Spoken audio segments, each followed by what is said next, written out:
Button. No. Chris. That was a gunshot. That was a gunshot. Investigate what happened. I'm trapped. Be a little bit cautious, so that's good. Right. So we're not going to get dog walkers and stuff walking through. Welcome. In today's video, we cover 4 disturbing camping encounters, all caught on camera. Up first is the creator behind the YouTube channel Novice Wild Camper, a channel focused on solo adventures, raw outdoor experiences, and camping across some of the UK's wildest landscapes. The video starts off calm. A solo camper heads into the Peak District for his final camp of the year, expecting quiet views, a clear night, and a peaceful escape in the hills. But everything takes an unexpected turn. Quite a nice evening. Temperature shouldn't get down too low. So I'm heading up to White Edge, Big Moor, around that area. Have a look. I haven't got a clue what it's going to be like, but it's been recommended, so hopefully we should be all right. As he hikes in, the landscape delivers. Open moorland, soft mist in the valleys, and a sky slowly fading into night. It feels like the perfect place to settle in. Remote, exposed, but calm. Temperature's dropped a bit. There's a bit of a chill. It's not too bad. I'm quite exposed here, but there's no real wind, so should be fine. Got my usual soba noodles for this evening, and my leftover adventure food. I didn't eat it on the last trip. I literally just got up in the morning, had a coffee, packed and went. At first, it's just a normal night outdoors. Coffee, food, and the occasional attempt to capture the stars. But as darkness fully takes over, the quiet begins to feel different. He is in his tent, alone in the night, and that's when the noises begin. I've heard deer, I've heard foxes. Make some really weird noises at night. Button. Strange, guttural sounds echo across the hills. Not a deer, not a fox, something unfamiliar. He listens carefully, trying to make sense of it. The sounds come and go, carried through the still air. He doesn't know what to do. Up next is Bear, a solo camper who ventures deep into the wilderness, pushing himself in harsh conditions. His trips are usually calm and quiet, showing what camping is, but this time, things don't go as planned. This time, he's keeping things simple, bare minimum gear, freezing temperatures, and nothing extra to make the experience more raw. Not that anything would happen, except this time something did. So in part 1, we got our campsite all together. We got our fire going. We got our tent pitched. It is becoming much cooler now. Now, right now, it's currently about 40 degrees out. 2, 3 o'clock in the morning, I think it's going to be like 26, 27 or something like that. Much better than the 9 degrees it was the last time we was camping with a real feel of -10. That was freezing. At first, everything feels manageable. The fire crackles, the cold settles in, and he eases into camp, reading his Bible, testing out a new piece of gear. It's quiet, almost routine. He prepares to settle in for the night, but... Did some woots. I did a Bigfoot call for the first time. I think it was pretty... Branch just fall there? Did you guys hear that? It's like right outside the tent. Before he can even process it, another sound breaks the silence. This time, much closer. Lake. So...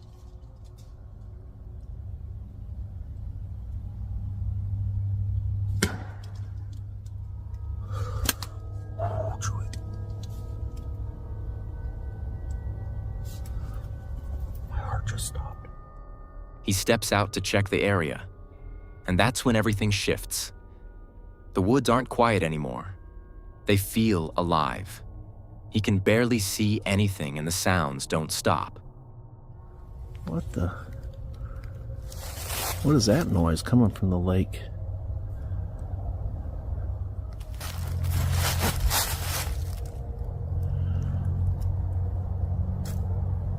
Did you guys hear that? That was a big frickin' bang by camp. Bear returns to the tent, trying to get some rest.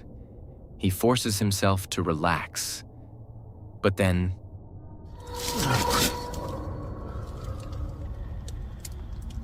I just heard I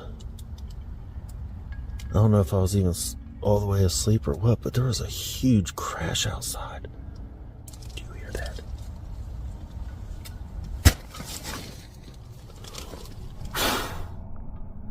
Heavy movement, something circling. Whatever it is walks right up to the tent. Something slams into it. And in that moment, he realizes he's not dealing with just one, there are more.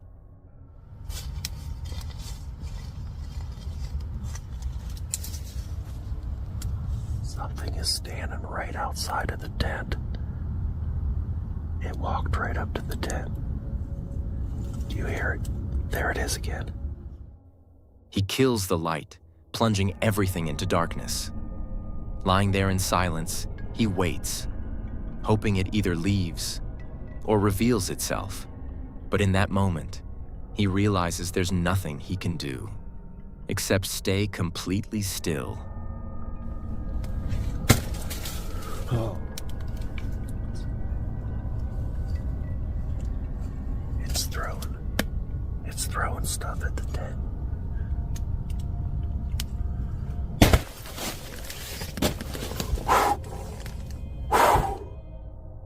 It starts throwing rocks at the tent, the fabric buckling with each hit. He just lies there, hoping it doesn't tear open. But there's nothing he can do. But he has to do something. I'm armed. No. Oh my goodness, I'm gonna have a freaking heart attack. Man, whatever that is, I don't know what. I almost feel like it could be people messing with me. I just heard it breathing. Armed, terrified, and completely exposed, he waits for a moment of silence. Oh!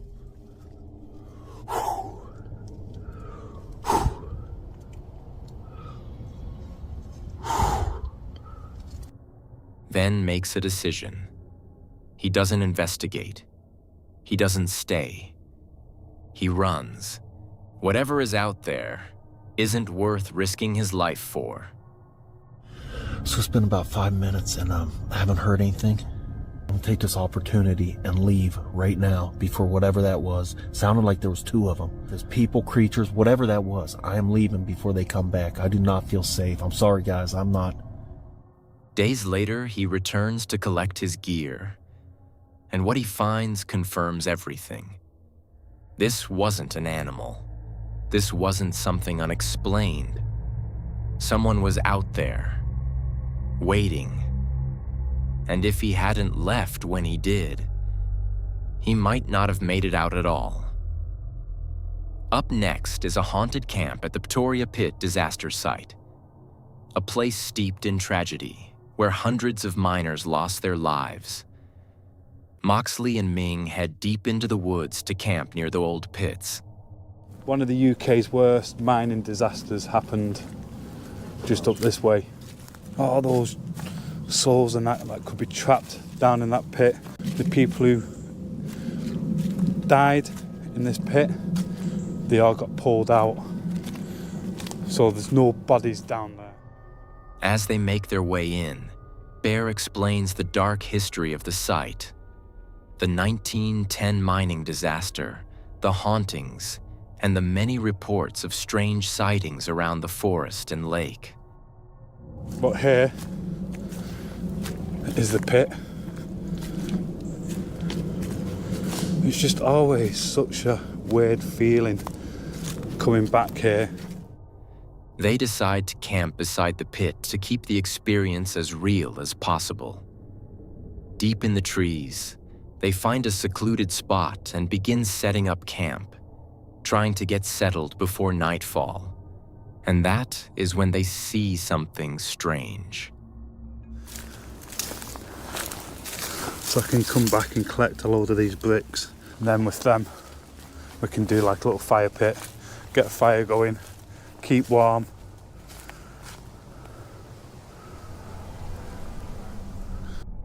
What was that shadow moving through the trees? Then, not soon after, Have a coffee, then wait for nightfall to...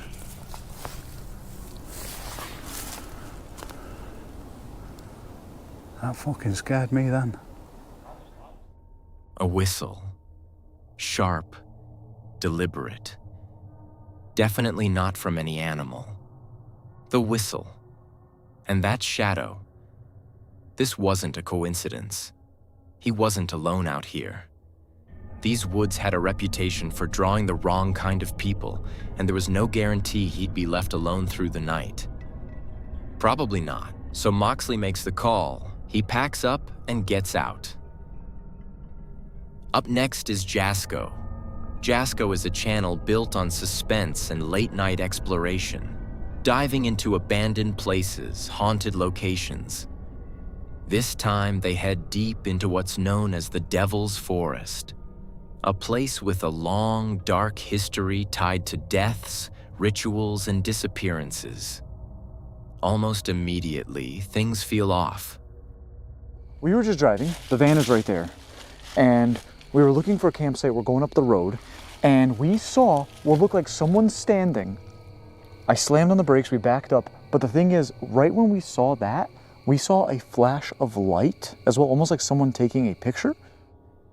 They spot what looks like a figure on the road, followed by a sudden flash of light, like someone just took a photo.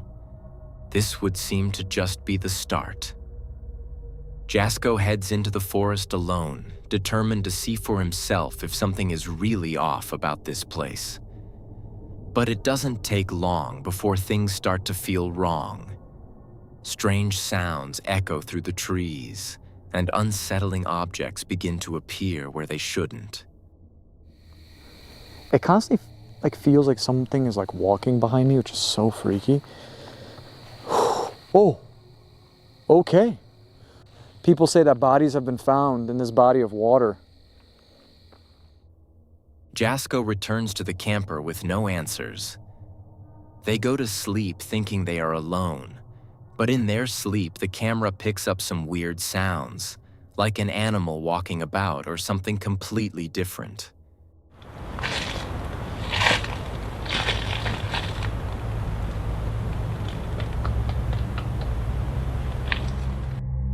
And suddenly,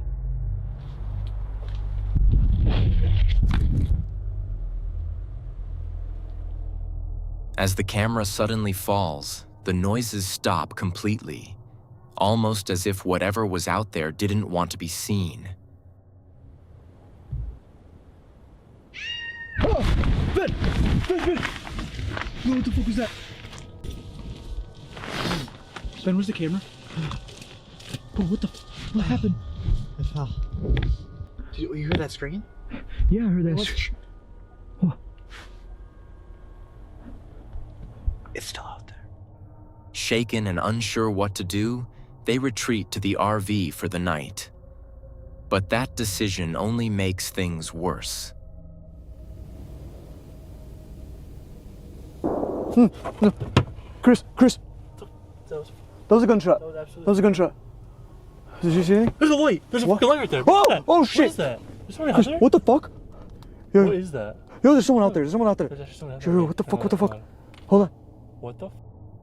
A gunshot echoes through the forest. This might not be something supernatural at all. It might be someone out there with them. It's moving. There's someone outside the van right now. Why? What are they doing? There actually has been somebody here the whole time. What the fuck? What was the gunshot for, though? I don't know. Are they trying to scare us off? Scare us off or something? Do we get our gun? Hold on. They decide to leave, realizing this has gone too far. Whatever it wasn't a joke anymore. And one question lingers. Who would fire a gun in the middle of the night in a forest so close to them?